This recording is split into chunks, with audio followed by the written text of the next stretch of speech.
निया जी, कैसा मूड है भाई? ये प्रॉफिट टेकिंग की रीडिंग क्या है? देखिए, इवेंट निकल गया बस इसीलिए? इवेंट निकल गया और आगे क्या होगा, या मैं कहूँ कि बहुत दौड़ने के बाद आप थोड़ा ब्रीथ कर रहे हैं। हाँ। या एक और दिलचस्प बात ये, अगर मैं आपसे कहूँ कि यूएस में इन्फ्लेशन 0 है, तब आपको कैसा लगेगा? नहीं, मुझे तो अच्छा लगेगा। जिस किसी का भी भला हो, मुझे क्यों बुरा लगेगा? तो ये 8.5% क्या है? ये इंचअप जो हुआ भाई पिछले साल से इस साल, क्यू ऑन क्यू 0.3%, मतलब ये ओवरऑल बास्केट बढ़ी। यही चर्चा कल थी, क्योंकि व्हाइट हाउस ने अपनी ब्रीफिंग में ये कहा कि यूएस में इन्फ्लेशन 0 जुलाई में। तो लोगों का ऐसा कैसे? तो उन्होंने पिछले साल वाले से कंपेयर किया, महीने से कंपेयर किया, तो बोला रन रेट तो 0 है ना, बढ़ा कहाँ? तो वो बहुत फन एलिमेंट वहाँ था कि व्हाइट हाउस इस बड़े तरीके की बातें कर रहा है कि देखिए हमने कंट्रोल कर दिया, अब बढ़ नहीं रहा है, अब जितना है उसको मैं और नीचे करूँगा। तो ये एक तरीका था उनका बताने का कि हमने इस महीने इन्फ्लेशन 0 कर दिया। लेकिन सिर्फ एक चीज़ है जहाँ पे इन्फ्लेशन घटा है, वो है एनर्जी। इसके अलावा बाकी सब जगह बढ़ा है। तो ये चर्चा वहाँ डिबेट चल रही थी और लोग कह रहे थे कि इन्फ्लेशन कंट्रोल हो गया। हुआ भी है, इसमें कोई शक नहीं है, इन्फ्लेशन काफ़ी कंट्रोल हुआ। WPI तो और नेगेटिव में चला गया, उसकी मतलब ग्रोथ रेट नेगेटिव में चली, ना कि एब्सोल्यूट टर्म में।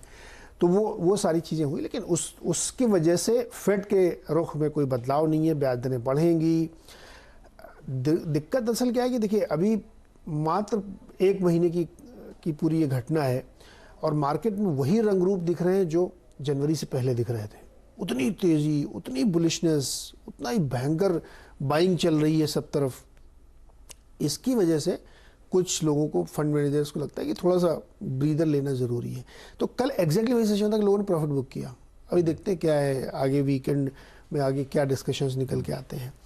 तो इसलिए इस सेशन को कोई बहुत महत्व तो नहीं देना है कि कल यूएस में कुछ बहुत बड़ा हो गया, मार्केट नीचे आ गया, रुक गया। ये सब कुछ नहीं, नॉर्मल रूटीन ट्रेडिंग का दिन था और जहाँ पे लोगों ने थोड़ी सी प्रॉफिट बुक की और ख़ास तौर पे आईटी वाले स्टॉक्स में ज़्यादा आपको नरमी देखने को मिली। तो ये एक ट्रेडिंग सेशन वहाँ के था। बाकी वो एक लॉन्ग डिस्कशन चली रही कि फेड क्या करेगा। फेड क्या, वो दूसरी प्लेट मैंने इसलिए मेंशन नहीं करी, दिखाइए जरा।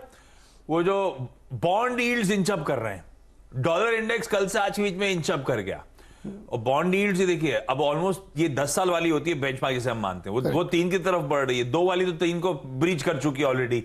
और ये तब हो रहा है जब कोई गोल्डमैन सैक्स आके कहता है कि अगली फेड की बैठक में तो 50 बेसिस पॉइंट बढ़ेंगे, उसके बाद 25 की 2 और हाइक आएंगे। तो ये फिर ये तस्वीर कुछ और है। एक्सपर्ट मतलब ये 23 में कटने भी लगेंगे, न्यूज आ रहे हैं वहां से, है ना। और 2023 में ब्याज दरें घटने भी लगेंगी। वो रिसेशन में जाएंगे तो घटने भी लगेंगी। इस तरह के व्यूज, उस कॉन्फ्लिक्टिंग व्यूज के बीच में मार्केट का बिहेवियर अलग ही है। देखिए आपको इंटरेस्टिंग। अच्छा, आपने पिछले शो में मेंशन करा था कि कच्चे तेल पे बात करनी है। हाँ, इंचअप तो हो रहा है, हम 100 की तरफ वापस बढ़ रहे हैं धीरे-धीरे। वो 95, 94 वाला अब 99 के पार चला गया है। हाँ, तो ये मैं इसीलिए कहता हूं ये जरूरी चीज़ है, लोगों को समझना चाहिए। हाँ। क्रूड 94 तक गया था, उसके बाद अब फिर वो 100 के करीब आ गया। क्या हुआ कल 2 डेटा है। एक ओपेक ने अपना एस्टिमेट दिया और उन्होंने कहा कि डिमांड गिरेगी, इस साल भी गिरेगी और अगले साल भी गिरेगी। तो जब डिमांड गिरेगी तो क्रूड प्राइस भी गिरना चाहिए, सीधा प्रोपोर्शनल बनता है। लेकिन क्रूड एक ऐसी कमोडिटी है जो डिमांड और सप्लाई के जो सामान्य आर्थिक सिद्धांत है अर्थशास्त्र के, उस पर नहीं चलता है। ये सेलर्स मार्केट है, यहाँ पे बेचने वाला तय करता है कि भाव क्या होगा, डिमांड से फर्क नहीं पड़ता। डिमांड कम है ज़्यादा, इससे कोई फर्क नहीं। डिमांड घट रही है, इसलिए ये बहुत स्ट्रॉन्ग व्यू बन रहा है कि ओपेक की तरफ से प्रोडक्शन बढ़ाने की बात तो आप भूल जाइए, अगर रिसेशन कंफर्म हो गया तो घट भी सकता है। इसलिए क्रूड में एक बाउंस आया। जबकि IEA जो इंटरनेशनल एनर्जी एजेंसी है, वो ये कह रही है कि उनके पास इन्वेंट्री काफ़ी ज़्यादा है, काफ़ी बढ़ रहा है। तब भी क्रूड में जो है एक 100 की तरफ की जो रफ्तार दिख रही है वो इशारा करती है। एक दूसरा और महत्वपूर्ण बात यह है कि SPR जो स्ट्रेटेजिक पेट्रोलियम रिजर्व है अमेरिका का, या बहुत सारे देशों ने यूरोप में भी रिलीज़ करना शुरू किया था, जो सितंबर में ख़त्म हो जाएगा। सितंबर के बाद से वो लोग रिलीज़ नहीं करेंगे, तो वहाँ से भी जो सप्लाई थोड़ी कंस्ट्रेंट होगी, जो अभी मार्केट में बहुत ईज बन रहा है। इसलिए क्रूड धीरे धीरे इंचअप हो रहा है और ये सब कुछ ओपेक के रुख पे तय करेगा कि वो क्या करेंगे। तो इसलिए क्रूड में मांग घटने की अनुमान के बावजूद ऊपर जा रहा है, उसका कारण ये है। और इसीलिए शायद गोल्डमैन सैक्स ने जो मतलब बहुत ही ज़्यादा लोग आलोचना भी करते हैं इसकी, गोल्डमैन सैक्स की, उसने कहा कि मुझे लगता है दिसंबर तक क्रूड $130 पे फिर पहुंचेगा।